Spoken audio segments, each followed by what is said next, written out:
Et nous sommes de retour au plateau pour la suite de cette émission. Nous abordons notre deuxième sujet. Nous parlons à présent du Ghana. Élection générale ce samedi dans un climat de crise. Plus de 18 millions de Ghanéens sont appelés aux urnes ce 7 décembre pour des élections générales, élections législatives et présidentielles ce 7 décembre pour le premier tour et peut-être un deuxième tour dans les semaines qui vont suivre, s'il y a lieu. 12 candidats seront en lice pour le fauteuil présidentiel, pour le compte de la présidentielle et plusieurs autres pour les législatives. Nous allons passer en revue cette situation au Ghana, dominée essentiellement dans la course à ces élections, par d'abord la crise économique, mais aussi les crises politiques de ces derniers temps au plan des élections législatives, avec cette décision de certains députés qui a entre-temps plongé l'Assemblée nationale dans une situation de crise, aussi avec la Cour suprême. Et puis on reviendra aussi sur le profil des différents candidats à ces élections, surtout les deux grands poids lourds pour cette élection. On va plutôt commencer par ces deux pour l'élection présidentielle. 12 candidats, comme je le disais, sont en lice pour cette élection présidentielle. Mais depuis les années 90, la vie politique ghanéenne est dominée par deux grands partis. Le New Patriotic Party, le NPP qui est au pouvoir, dont le vice-président Mahamudu Bawumia est candidat donc pour la succession à Nana Akufo-Addo.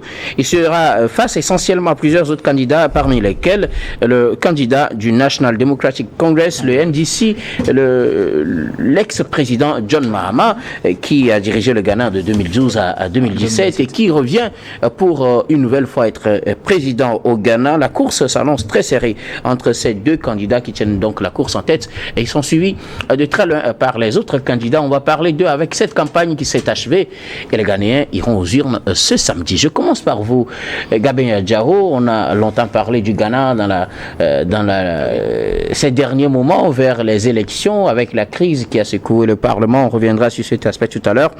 Mais deux candidats essentiels vont devoir faire attention l'un à l'autre pour cette élection présidentielle. Il s'agit du vice-président actuel et de l'ancien président ghanéen, le vice-président Mahamudu Bawumia et l'ancien président John Dramani Mahama. Oui, bon, peut-être je vais te décevoir parce que pour moi la course la lutte ne sera pas très serrée. Je vois l'ex-président John Dramani Mahama remporter haut ces élections-là, parce que vous savez. Oui, dès les premiers tours. Il pourra s'en sortir avec peut-être 60 ou bien 70%. Parce que quand tu vois les 8 ans passés à la tête du pays par le NPP de Nana Akufo-Addo, sincèrement, c'est assez compliqué. Moi, je m'attendais à beaucoup plus à ce que Bawumia ne soit pas candidat, qu'on prenne quelqu'un d'autre qui n'a rien à voir avec la gestion de... M. Bawumia a été vice-président depuis le premier mandat depuis 2017. Donc, lui aussi, il est comptable de ce bilan catastrophique là de Nana Akufo-Addo. Quand on prend le bilan, vous avez pu constater que les leaders du NDC, ils parlent beaucoup plus du bilan économique de Nana Akufo-Addo, de son parti politique, ce qui fait que c'est assez difficile pour le NPP de pouvoir se défendre face à cette situation-là, parce que c'est criard, tout le monde le voit. Donc, vraiment, pour moi, je pense que le NDC va sortir Ghana de ces élections haut les mains. Mais aussi, on s'en tient, et comme vous le dites, si c'est l'élément principal qui justifie votre peut-être perception de la chose, si on s'en tient au bilan de John Dramani Mahama, bilan économique, lui aussi n'a pas été très fameux. On sait que Nana Akufo-Addo, il a pris le pouvoir en 2017 et depuis 2020, on a connu des crises à l'international. Du moins, c'est ce que brandit chaque pouvoir quand on parle de bilan économique. On dit à l'international, il y a eu des crises, donc c'est ce qui a fait que nous n'avons pas pu faire tout ce que nous avons promis. La dévaluation du silice au Ghana, toutes les crises économiques que le Ghana a connues, on pourrait l'expliquer par la conjoncture internationale. Mais quand on prend John Mahama aussi, sa gestion marquée également par des faits de corruption, donc au plan économique, son bilan aussi n'a pas été ça. C'est pour ça qu'il veut revenir corriger les choses. Est-ce que sur le plan économique, il peut vraiment reprocher quelque chose à Addo? Non, il peut le lui reprocher, parce que vous savez, le peuple a tendance à oublier très vite. Et de 2012 à 2010. Non, lui, il est encore à gestion. Il est en train de gérer. Et surtout, quand tu prends la gestion de Nana Akufo-Addo, quand même, c'est 8 ans comparativement à John Dramani Mahama qui lui autre avait fait 4 ans. Donc c'est assez. Bon, il a complété le mandat de Atamils. Atamils, il était avant de faire son mandat. Donc du coup, aujourd'hui, quand tu prends la gestion de Nana Akufo-Addo, quand même, Mahamudu Bawumia aussi est comptable. Je pense que c'est assez compliqué de pouvoir se dédier parce que quand tu prends les deux partis qui sont en lutte aujourd'hui, c'est vrai que bon, il y a 10 autres candidats, mais ils sont assez infimes face à ces deux mastodontes-là. Mais quand tu prends la lutte, quand tu prends le bilan, même sur le plan diplomatique, ce n'est pas véritablement ça. Quand tu prends toute la crise qui a secoué l'Afrique occidentale, avec la prise d'opposition de Nana Akufo-Addo, de son gouvernement, ensuite avec les relations avec les institutions de Bretton Woods, qui n'ont pas véritablement profité au Ghana. Ensuite, il est encore retourné vers ses anciens amours, ceux-là qui lui ont prêté de l'argent pour pouvoir juguler les crises économiques un tant soit peu. Donc, à un moment donné, tu te rends compte que, bon, vraiment, c'est quelqu'un qui a titubé tout au long de sa mandature, tous les 8 ans. Et encore, lors de ces 2 élections où il a eu à gagner, il n'était pas sorti avec de gros scores. La dernière fois, il avait gagné à peine 51%, non? Et avec une victoire contestée jusqu'à présent. 51% et 47% pour John Dramani Mahama. Et lors des premières élections en 2016 aussi, il s'en était sorti avec 53 ou bien 53, et quelques pourcents et 44% pour John Dramani Mahama. Ça veut dire que c'était un monsieur qui n'était pas très aimé par les Ghanéens. Il voulait juste juguler certaines situations. Mais quand il était arrivé au pouvoir, c'est la déception totale. Les gens constataient que, vous savez que les Ghanéens, la plupart du temps, quand ils parlent, quand ils parlent des francophones, ils parlent avec un certain mépris, si je peux le dire, comme quoi, bon, chez vous, il n'y a pas de la démocratie et tout ça. Mais aujourd'hui, quand on voit que, bon, Nana Akufo-Addo, il s'est beaucoup plus rapproché de la France et beaucoup plus rapproché des pays africains francophones. Il a dit qu'ils sont pays entourés de partout par des pays francophones. Voilà, donc, mais les Ghanéens ne comprennent pas ça comme ça. Pour eux, ils se disent, nous sommes les meilleurs, on est à un certain niveau, donc du coup, on ne doit pas se rapprocher de ces personnes-là. Donc, pour eux, Nana Akufo-Addo a quand même rabaissé leur pays et les a enfoncés aussi économiquement. Parce que les Ghanéens sont habitués à un certain niveau de vie et quand lui il est arrivé au pouvoir, on n'a pas vu d'évolution. C'est vrai que Covid était passé par là, mais après Covid, les 2 ans qui ont suivi, qu'est-ce qu'il en a fait? Le Ghana a beaucoup plus sombré qu'à l'époque même de John Dramani Mahama. Donc aujourd'hui, Bawumia, il hérite d'un bilan assez catastrophique dont lui aussi il est comptable. Donc je ne vois pas la raison pour laquelle les Ghanéens vont encore accorder du crédit à la gestion du duo Akufo-Addo et de Bawumia. C'est comme au Sénégal où Macky Sall, après un bilan ou bien une fin de mandat catastrophique, a choisi un dauphin qui était aussi son premier ministre et on a tous vu le résultat. Donc, le NPP n'a pas véritablement su tirer les leçons de la gestion de Nana Akufo-Addo. On va voir dimanche ce qui va se passer.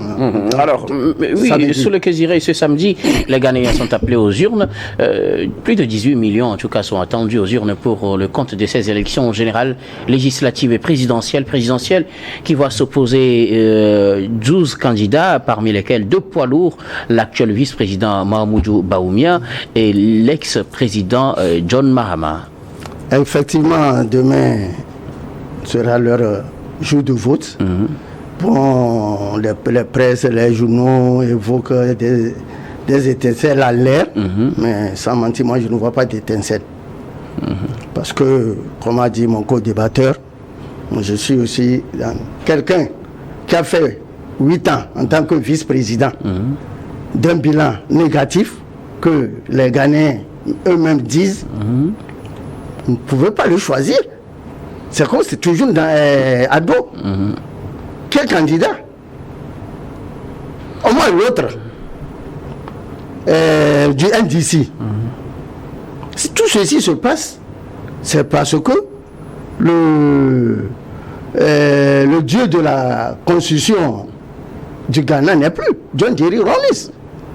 Est-ce que c'est lui qui aurait géré à la place il n'aurait pas géré quand même à la place d'Akufo-Addo? Mais à sa présence jouait beaucoup. Depuis sa disparition, vous allez voir que il y a trop de laisser aller du côté de Ado. C'est ça.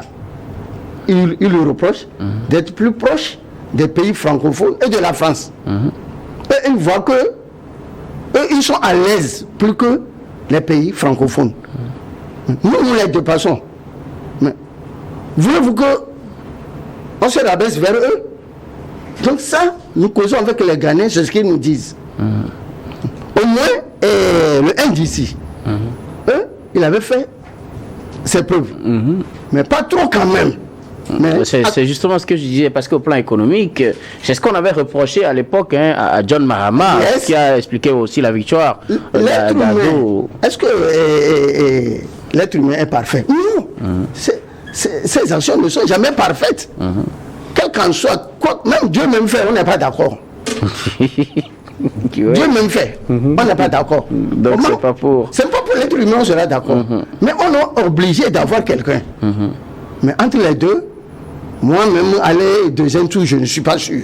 Donc vous pensez que l'ancien président Mahama va revenir dès le premier tour? Mais il va revenir. Il va revenir parce que les Ghanéens, même pas. Jusqu'à ils ont fait des marches sur la charité de la vie. Et c'est vrai aujourd'hui, quand vous allez au Ghana, j'ai un monsieur, il est togolais. Depuis qu'il est installé là-bas, il dit que ça fait autant de NDC, lui n'est jamais venu prendre l'argent, il lui a laissé sa maison à ses frères. Mais depuis 8 ans qu'il a deux au pouvoir, lui s'est rappelé qu'il a une maison. Il vient prendre ses loyers au Togo. Et il est rentré hier. Il est rentré pour aller voter. Si vous voyez aujourd'hui, faites la chose, beaucoup de Ghanéens sont rentrés. Pas pour voter pour NPP. Le sondage est fait. Même nous, quand vous voulez demander non, on va aller enlever Ado, ça ne va pas. On va aller enlever Ado, il faut l'autre revienne. Vous comprenez? Donc cela veut dire qu'il n'y a rien qui va se passer si ce n'est pas la victoire de John Mahama. John Mahama.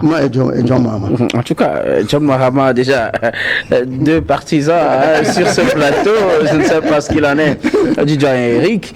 Eric, le parti de John Mahama est en lice, lui-même d'ailleurs candidat à cette élection présidentielle. Il veut revenir au pouvoir après y avoir passé quelques années, de 2012 à 2017, avant de se voir évincé par Nana Akufo-Addo, qui aussi vient de finir son deuxième mandat.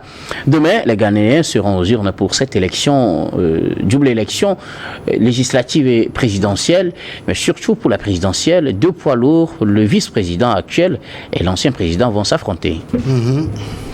Alors, c'est le schéma, c'est le schéma, mais il faut quand même faire remarquer qu'il y a eu au total 13 candidats avec le décès malheureux de la candidate en octobre dernier. Mais le schéma qu'on a, on parle de petits partis qui ne représentent pas grand-chose. En tout cas, c'est ce que disent les médias, mais des partis aussi qui créent la différence. Attention, on est à une élection. Et les gens ont fait campagne. Les gens ont parlé aux populations. Ce qui se passe au Ghana aujourd'hui, il y a certains de nos compatriotes qui donnent souvent l'exemple du Ghana, que tout va bien, le Ghana l'a fait, pourquoi pas nous, etc. Mais le Ghana est dans une crise économique très profonde. Vous vous rappelez quand même que Nana Akufo-Addo avait décidé de ne plus faire recours aux institutions de Bretton Woods, à savoir le FMI et la Banque mondiale.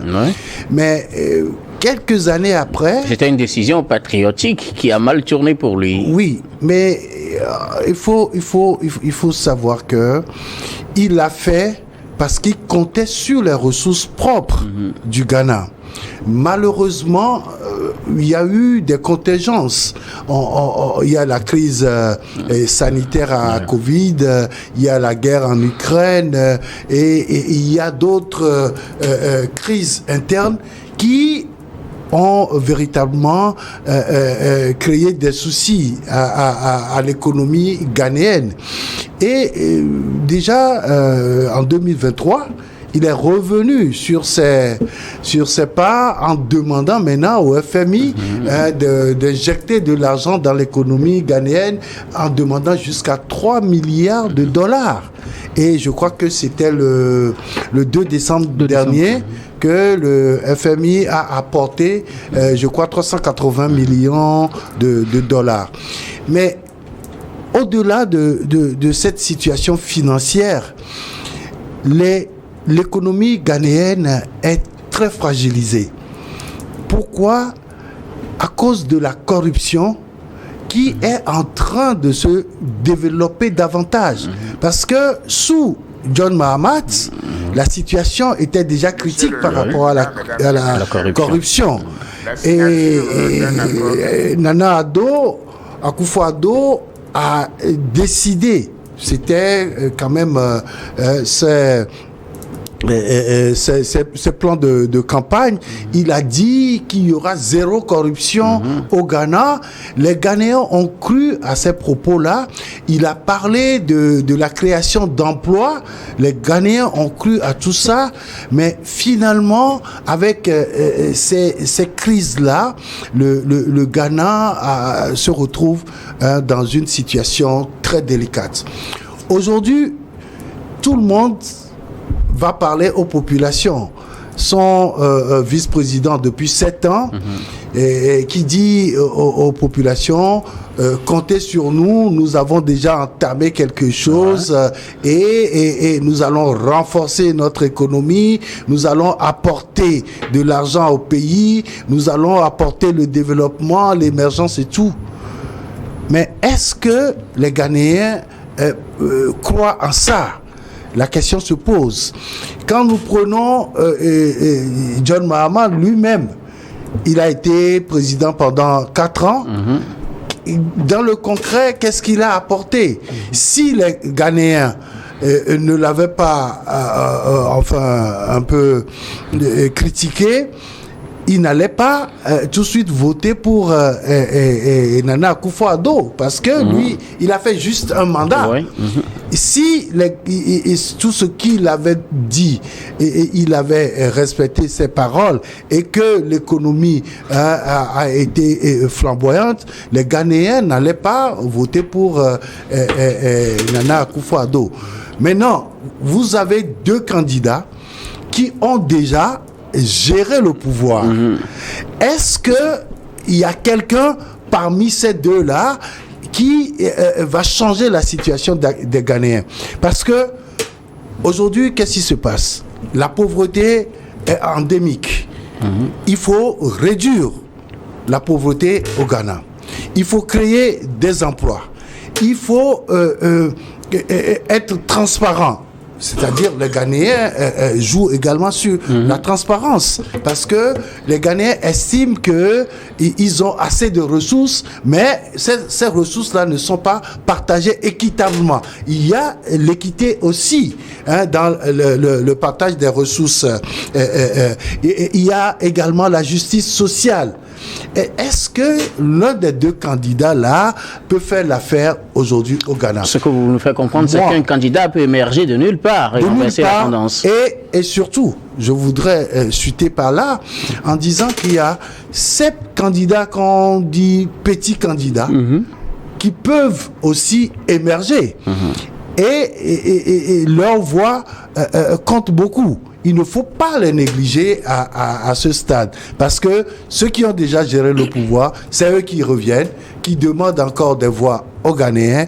Est-ce que les Ghanéens vont les croire, ou les Ghanéens vont aller regarder ailleurs? Oui, c'est des partis très organisés par rapport aux autres petits partis dont l'organisation n'est pas forcément cela, et ils n'ont pas une certaine assise nationale sur toute l'étendue du territoire ghanéen. Certes, mais à la dernière minute, on ne sait jamais ce qui peut se passer. Alors, pour vous, Eric, c'est possible que ce ne soit ni John Mahama, ni Mahamoudou Bawumia qui soient peut-être élus, ou bien qu'on puisse voir... Je ne dis pas ça. Je dis à l'heure où nous parlons, nous connaissons les effets des sondages, certes, mais qui, parmi ces deux poids lourds-là, va gagner ces élections présidentielles? C'est la grande question. C'est la grande question. Moi, personnellement, je ne peux pas me prononcer comme mes deux... qui se sont prononcés en faveur de John Mahama. Des soutiens de John Mahama. Moi, j'aimerais... vos sondages. En Afrique, nous ne votons pas pour vos projets. Nous votons parce que je suis tel, c'est mon tel. C'est ça qui est en Afrique. Mais si c'est ce qu'il y a, peut-être donc, que... cela veut dire que les deux grandes tendances, les deux grands partis, c'est depuis 92, c'est entre les deux que ça s'échange. Oui. Il y a déjà, il n'y a jamais de troisième larron. Peut-être tant que les choses changent avec il n'y a jamais les avènements du le troisième qui verra larron. Donc si on va partir de ça, cela veut dire que c'est comme, comment l'appelle-t-on, la lutte des chiens. Quand je tombe, tu tombes. C'est ça qui fait rythmer. Et la lutte est bonne. Parce que les petits, bon, on ne les traite pas de petits, mais pour le moment, voyant la situation, bon, moi je ne vois pas quelqu'un qui viendra au-dessus des deux. Alors, on va aborder l'autre aspect, c'est que ces élections ne sont pas seulement présidentielles, mais aussi législatives. Lors des dernières élections législatives, l'Assemblée n'a pas vraiment été dominée avec une forte majorité attribuée à un camp, où on voyait entre-temps un camp avec 136 députés, l'autre avec 135 et quelques indépendants par moment qui fait la différence. Et puis finalement, c'est eux aussi qui ont annoncé qu'ils vont aller, certains du moins du pouvoir et de l'opposition, qui ont annoncé qu'ils vont aller sous l'étiquette de partis indépendants, ce qui a créé une certaine crise au niveau de l'Assemblée. Est-ce qu'au regard de la situation actuelle et des crises qu'on a connues au niveau de l'Assemblée, on peut arriver à avoir un parti qui se dégage, avec tous ces partis également qui se sont prononcés pour les élections législatives? Est-ce qu'on ait encore une Assemblée aussi pratiquement à équité entre les deux grands pouvoirs, là, ou bien les deux grands partis du Ghana, Gabin? Non, vous savez, le Ghana, c'est un pays avec une grande culture démocratique depuis belle lurette. C'est vrai que, bon, si ils sont arrivés là, c'est parce que, bon, à un moment donné, ils ne font plus véritablement confiance au pouvoir en place. Et ils ont voulu donner une certaine majorité au pouvoir, mais ça n'a pas marché. Bon, ce qui fait que, bon, entre-temps, c'est le NPP qui a la majorité. Ensuite, c'est le NDC, ainsi de suite. Mais il faut dire qu'aussi, il y a le centre qui joue aussi son rôle, en s'alliant parfois au NPP, parfois au NDC et tout.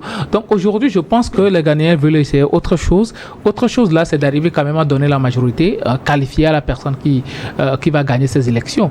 Et je pense que cette fois-ci, ils vont voter pour une personne. La partie qui va gagner les présidentielles, c'est cette partie-là qui va s'en sortir avec les meilleurs résultats pour les législatives. Donc à un moment donné, je pense que les Ghanéens, leur choix est clair aujourd'hui, c'est d'arriver à sanctionner quand même le pouvoir en place. C'est pas que je me prononce, mais quand tu vois même, il n'y a pas un troisième larron. Kwame Bediako qui est un entrepreneur, c'est un jeune entrepreneur, mais Bediako, il n'a pas véritablement la carrure d'être président du Ghana. C'est vrai, il a commencé sa campagne depuis janvier, il a parcouru pratiquement tout le territoire national, mais les Ghanéens ont une culture de parti politique. Ils ont toujours voté pour un parti politique. Soit c'est le NDC, soit c'est le NPP. Mais quand nous voyons les 8 ans que le NPP a passé à la tête du pays, malgré que, bon, parfois, parce que, remarquons-le, il n'y a aucun projet de loi du NPP qui a été bloqué à l'Assemblée nationale.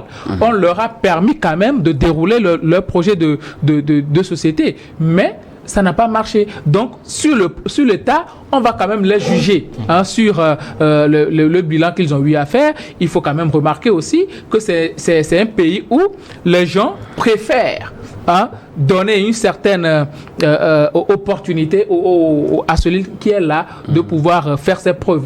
Mais ça n'a pas véritablement marché avec Akufo-Addo.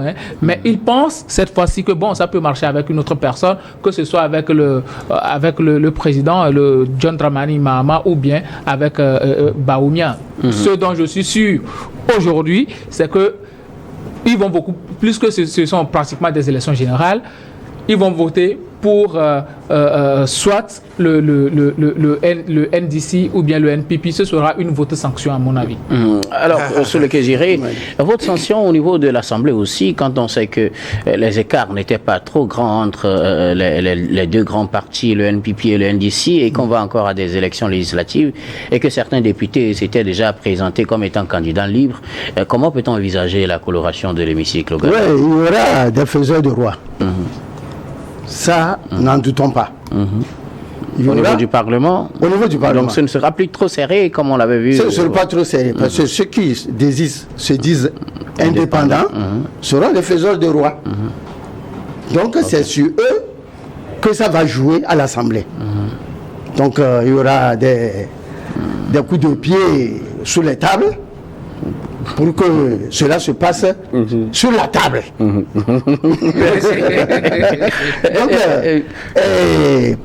pour en finir, il n'y aura pas une majorité absolue. Parce que NPP, c'est comme c'est nous les nationalistes. NDC, c'est comme un peu les étrangers. Vous voyez? Est-ce qu'il y a cette compréhension? Oui, en tout cas, je vous dis, si vous comprenez, leur politique c'est comme ça. C'est pourquoi je vous ai dit que je vote parce que je suis d'ici. Telle personne, c'est pour moi, c'est les nôtres. C'est les nôtres, exactement. En Afrique, c'est comme ça. Mais des frères. Mais des frères. Donc, les faiseurs de roi, c'est eux qui seront vus maintenant. Eric Johnson, quelle coloration peut-on imaginer à l'Assemblée? Non, à l'Assemblée, on aura encore tous les partis politiques. Avec ces résultats serrés, comme on en a eu la dernière fois. Et maintenant, le vrai souci, c'est quand les gens vont arriver à l'Assemblée pour dégager une certaine majorité relative ou absolue. C'est en ce moment que les alliances vont se former. Qu'on aura des alliances et on aura cette possibilité de faiseurs de roi. Toutefois, je dis, nous sommes dans une configuration où ces partis sont tellement organisés que quand vous allez dans n'importe quelle contrée au Ghana, vous avez les deux partis qui cohabitent. Et donc, l'élection présidentielle a une autre connotation. Et maintenant, l'élection législative, c'est autre chose encore. Ici, donc ça ne va pas suivre forcément les tendances de la présidentielle. De la présidentielle, pas forcément. C'est ce qu'on voit toujours au cours des élections depuis 92. C'est comme ça les élections se présentent au Ghana. Lorsqu'il y a élection générale, vous verrez que tel parti peut avoir la présidence, mais un autre a le Parlement. Le Parlement. Merci beaucoup à vous tous pour vos contributions. Nous allons marquer la pause pour le journal, puis on reviendra tout à l'heure pour la suite de cette émission.